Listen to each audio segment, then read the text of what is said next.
bonjour, j'espère que vous allez bien. Et voilà, il y a maman Kati Kapé sa service traiteur. Maman Kati Kapé sa service traiteur, c'est à la mouki. Dès qu'on a sur la bino, on a signé la mouki, tout ça, 9h. Depuis Amérique, États-Unis d'Amérique. Et voilà, la mouki, on a ça, on a mais ça, on a ça tous les jours. Et voilà, tout ça, on a toujours pour nous recevoir ça, bah, et à biso, bah, c'était là. Et voilà.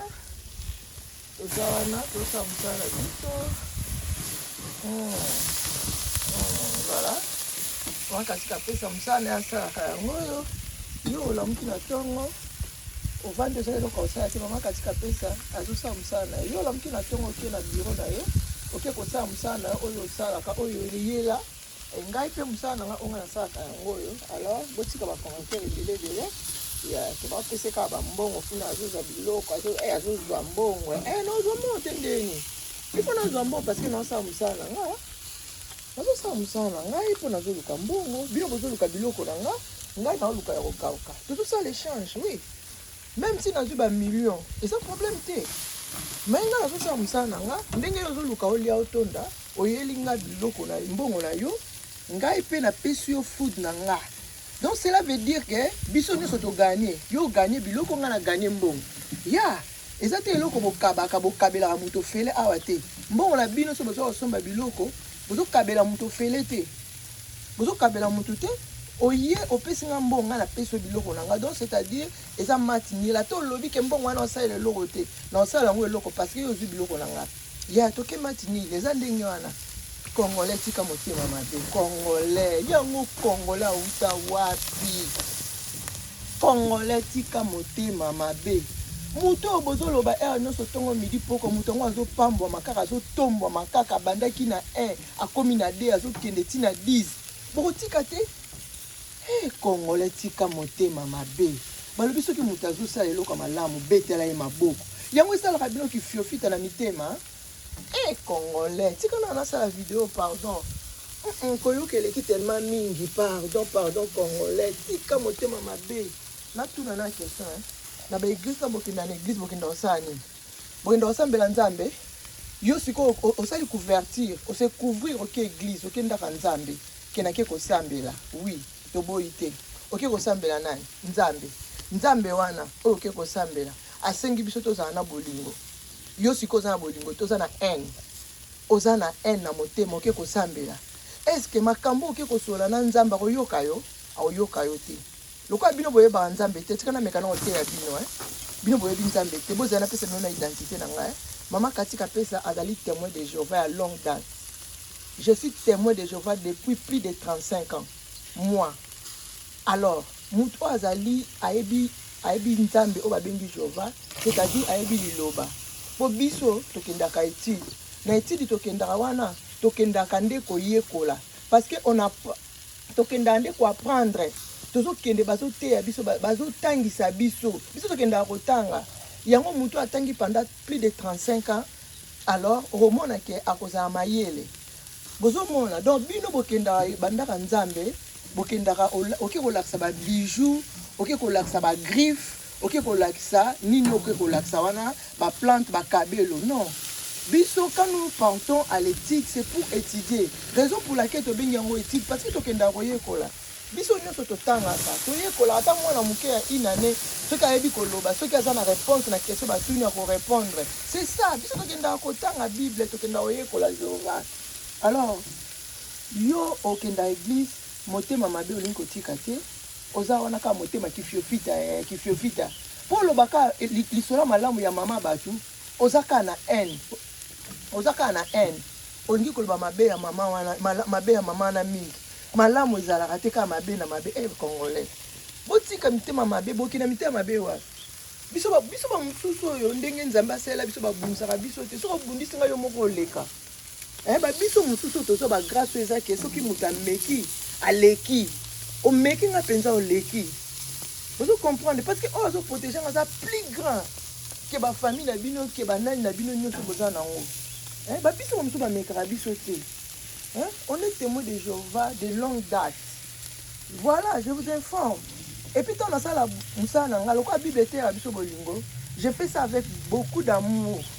nasala yango dans les vrais et puis nazali na bolingo makasi mpona bandeko oyo nyonso bazoya kopesanga misala na bango nasala yango mpenza na bolingo natiaka mbongo liboso te mbongo eyaka na nsima nga d'abord mosala voilà moi d'abord le boulot le travail soki nasali mosala nanga namoni mpe yake naza satisfait nasala yango kitoko nazala mpe na esengo makasi alors bopase bakoma na bino na kimia yo oyelanga ya kokauka nga na opesa biloko nanga donc ça ne sert à rien so ozwi biloko nanga olobaki ya kosalela eloko mbongo wana eloko te yo mpe biloko nanga osalela yango eloko te ekotravaille na nzoto no te tant que olobi mabe mpona mbongo nango mpona nga napesa biloko nanga mpe epana oyo kosala eloko te toto matinili yo elinga mbongo nga na elilo biloko akokauka biloko nanga donc yo za wana nzala aposa kotonda eza simple congolais tika mabe congolais bouta wapi yo yango congolais bouta wapi ata pandora alobaka bataki ntanta bancongolais nayebisi bino en tout cas pardon nous sommes des congolais tolingana bible ete ya biso bolingo moto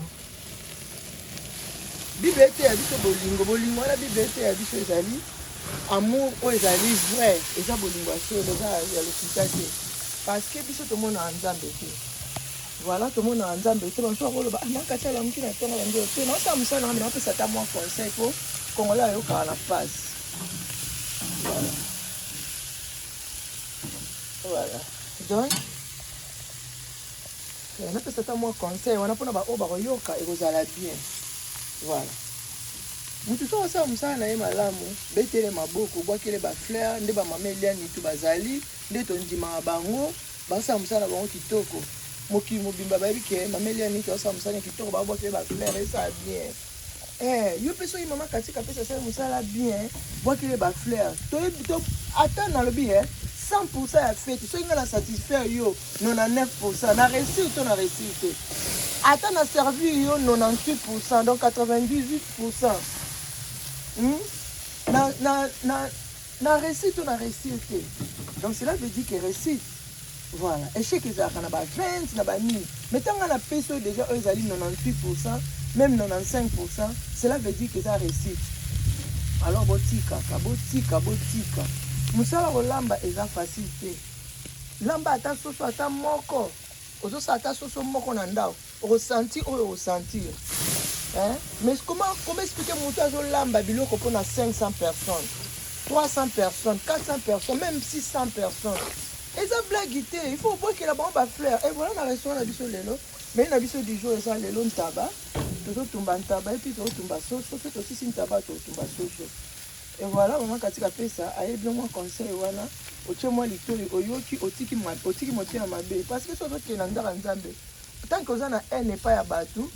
Au récit parce que la Bible balobi que so oza na problème na ndeko na yo ou bien oza na rancune moko boye balobi que avant kende nanu église kende nanu ko bongisa problème oza na ngo apo kende ndaka nzambe pona bapesa exemple wana pona oyeba ke nzambe azaka nzambe amour aza nzambe ya NT alors to tika ba na pe na problème na mutu te na pe na rancune na mutu te ponga za na rancune na batu te nga aza pour tout le monde ba o balinga nga te mitali bango bango mo bando zonga quand même ko ba yo kanzala ba o lukanga ka ba somba ka bilo nanga ata lelo sombi to bien laxani même comme tout so mo na pe loko leza te o lukaka nga veut dire to ba docteur ya santé na bino bo respecter biso bo kumisa misana biso ezala bien voilà. Abonnez-vous massivement, passez le message et puis partagez nos messages, likez, commentez et laissez la biso bien. Voilà, on est ensemble. Voilà, on est ensemble plutôt. Thank you.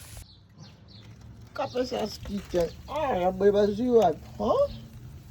Aboy bazu wapi? Tumba chicken. Congolese food, chicken, Kapesa's kitchen. So good. So yummy. Passez vos commandes, n'hésitez pas. Chicken braisé, tacos. Vous passez vos commandes, vous avez décidé. Congolese food, Kapesa's kitchen. Ah oui, tumba déjà. Vous passez vos commandes, à binon tabango. Tabakapé la nuit par ailleurs, en direct des États-Unis d'Amérique. Voilà, ma barbecue, taka libanda avec maman Katika Pesa servi traiteur Kapesa's kitchen. Passez vos commandes, vous ne serez jamais déçus. Olingo lian tabana leng babi Katika Pesa nde makam. Ah, filmé à milingande zoboma. Passez vos commandes. Ah oui, servi traiteur. traiteur international avec Katika Pesa Aigle. Toujours la solution est là. Katika Pesa, toujours à votre service. Qualité supérieure des recettes et repas africains, restaurants et catering. Mokondi ya kolamba kitoko na États-Unis d'Amérique. Katika Pesa Aigle. Toujours service traiteur et à qualité Tokos. Pour toutes vos réservations, contactez Maman Katika Pesa pour vos cérémonies, réceptions, manifestations, vos fêtes de mariage, vos fêtes d'anniversaire, graduation, barbecue, événements, même les conférences. Service traiteur Katika Pesa. Toujours à votre service. Qualité supérieure des recettes et repas. Bamosusu, c'est local.